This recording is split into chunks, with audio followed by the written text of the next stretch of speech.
Hopefully my voice doesn't sound too grating right now, I'm still having my coffee. Anyway, it's been a while, hasn't it? Back in January, I made a promise that a video a little over an hour long would be out by March, but that turned out to be demonstrably false. Here's the clip in question. Next video's production is still in the recording and script writing phase, so that release date of early March has not moved a muscle.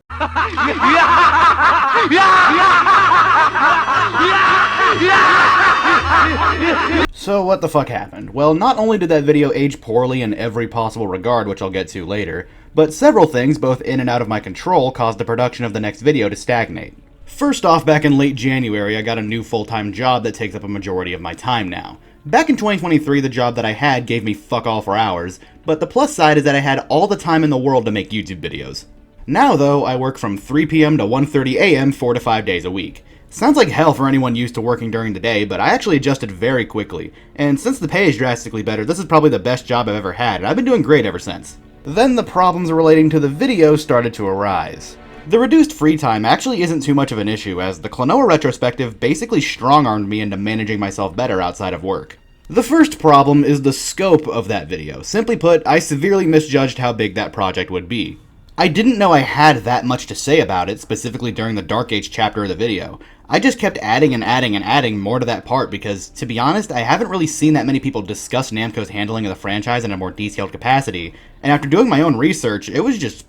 I just had to say something. Next thing I knew, I hit page 40 in the script. For comparison, the Shredder's Revenge video, which was the longest one I made at the time, was only 16. That's kind of insane. I somehow jotted down almost 27,000 words in a feature-length video longer than Spider-Man 3 about a franchise that hasn't had a new game in over 20 years. I guess that's just how I am with Klonoa. I'm obsessed with this stuff, some might say a little too obsessed. But then the roadblocks started to form. First off, while recording footage for Door to Phantomile, I guess the game does not like it when you play with a burned disc, as after 4-2 it stays soft-locked on the screen before it asks you to save. I troubleshooted for a while, only to find out that even forcing it to load a save off the internet on 5-1 just crashes the game entirely, so I decided to play the rest of it on DuckStation. It's not a huge deal, I know, but let that be a sign of things to come. I had practically zero time to record the script with decent background audio. I live with people, specifically my mother, love you mom, and she likes to listen to her media at a relatively high volume since her hearing just isn't as good as it used to be. It's out of her control and I really don't have the balls to tell her to keep it down most of the time. In fact, I've bought her a TV remote with a headphone jack and a pair of headphones, the latter multiple times, since sometimes she sleeps with her headphones on and they really weren't designed for laying on. I try to be as nice as I can when it comes to this since she's been through a lot in her life and I'd rather not order her around like that. Why should the guy who's barely here anymore tell her what to do? Next, this house has been quite busy recently. We've had people over, projects in several rooms, projects in the backyard, and since my walls are plaster instead of drywall, this house is pretty old, it's easy for noise to leak through even when the door is closed. I'm also not the kind of guy to soundproof my entire room because I personally think it would look like complete hell, it'll clash with the paint job, and I could probably get away with just recording at more convenient times for free. So not only does that extra shit cause noise itself, but one extra factor is the dog. A tiny-ass geriatric Maltese with an insanely shrill bark that goes off like a bomb whenever anybody comes to the door. So obviously I'm not going to talk into a microphone when she's going crazy, and she's a complete lunatic when it comes to anything. If anyone she doesn't know is over, she does not stop. When I go independent and decide I want a pet, it's going to be a cat, because cats don't bark. Okay, sometimes they do, but you get my point. So that's the end of any potential issues, right? Wrong! There's extra factors that occasionally rear their ugly head. Back to work as a topic, we've had to go in for at least one day of overtime every other week. Normally it's a 4-day work week, Tuesday through Friday one week, Monday through Thursday the next. It alternates between those two, however it's been alternating between Monday through Friday and Monday through Thursday for the past 3 months. In terms of actual work, this is not a problem for me. This is the only job I've had so far that gives me a consistent schedule, and I get overtime pay from that extra day, and since we're there for 12 hours, that's a lot of money.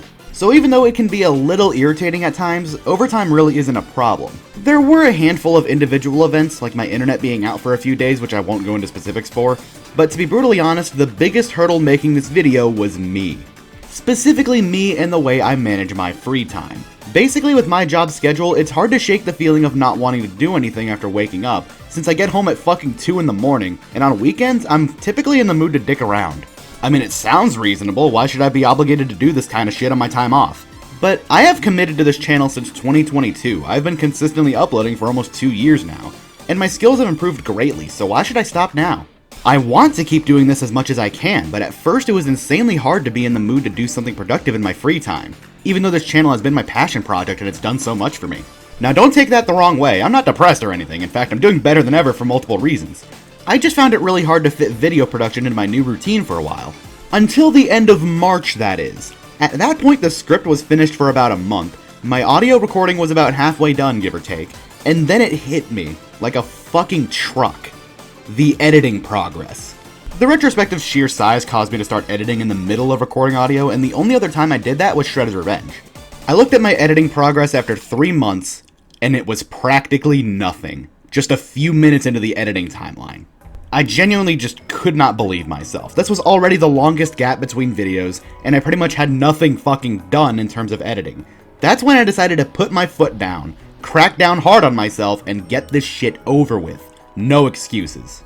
I refused to spend my free time doing other things, woke up every morning hours before work to edit and record depending on the day, and gave myself the deadline of the end of April to have the video ready. I still didn't make that deadline, but I was persistent nonetheless.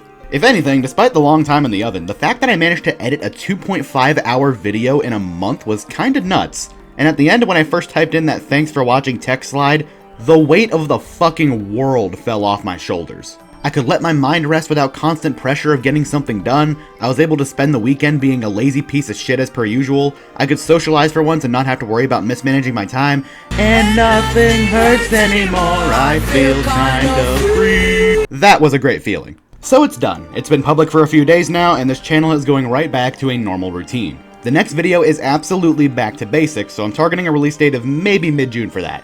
I appreciate all of you for being patient during the production of the Klonoa retrospective, and I'm relieved to have that chapter in this channel's history finally closed. Oh yeah, right. While I was writing this very script, that entire video decided to age really fucking poorly. Hi-Fi Rush was a game that I adored to death. I was vocal about it, defended it, rallied behind it, sucked its cock for the better part of a year. One of the best games of 2023, and my game of the year tied with Resident Evil 4 Remake. I was what you might call a fanboy. But while I was writing the script, Microsoft decided to kill the studio. The only Japanese studio they had, you know, the country Phil says they want to break into. It also won a bunch of awards and got more accolades than Spider-Man 2, and Microsoft thinks that was perfect for the chopping block along with Arcane Austin and a fucking mobile game studio? Let me get this straight. The only Japanese studio you guys owned that didn't sell out to shareholders or DEI harassment cults like Sweet Baby, that studio gave you fuckers your best exclusive in the last decade from the brilliant mind that created several of Capcom's masterpieces. It got over 1 million downloads through Game Pass and sold 600,000 copies on Steam alone. You just released a PS5 port less than 2 months ago, and your next logical step is to kill the studio? Not only does this mean that this game is probably gonna get delisted in 3 years since they just fired the people who know how to patch out the copyrighted music, but since this game's gonna go down as a cult hit, that intentionally scarce physical run is going to be hoarded by vultures who are gonna jack the secondhand price into the triple digits. You're also telling me that this is going to be difficult to crack in the future when it inevitably does get delisted thanks to Denuvo. Microsoft put the game on sale on the PlayStation Store after Tango got gutted, and Matt Booty put out a statement saying that they could use more smaller games like Hi-Fi Rush the day after they killed its developer? Hey Microsoft, take any plans you might have with Crash Bandicoot and shove them up your ass. You and your overpriced brick-shaped digital strong-arming, locked down, backwards compatible in air quotes, joke of a console with no games can eat a dick and go to hell. Anyway, yeah, I guess I'll see you guys in mid-June when the next video's done. Now, tell me, who would you rather do? Your mom or your dad? Can I have both? No.